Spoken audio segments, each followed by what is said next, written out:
trouver un moyen de les sauver. On pourrait faire péter le réfectoire avec du C4, comme ça ils crament tous d'un coup. Réfléchis à ce que tu viens de dire. Vas-y, prends le temps. C'est une idée à la con, t'as raison, c'est une mauvaise idée. Voilà. Parce que leur balancer des frelons par les bouches d'aération pour les piquer à la jugulaire en espérant qu'ils soient allergiques, c'était une bonne idée peut-être. J'ai pas dit que c'était une bonne idée, j'ai dit que c'était une idée. Nuance, je brainstorm. Ouais, bah c'était une idée de merde, Titi.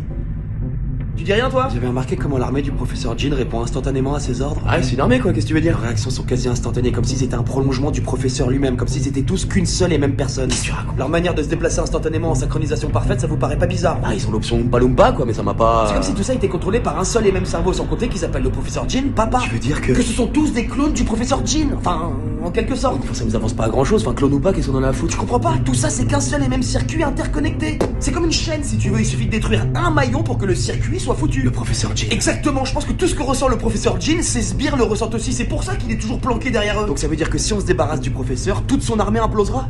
En théorie. Et comment on l'approche? Il est imprenable, il a pris le contrôle total du lycée, il a même couché André, d'ailleurs ça c'était...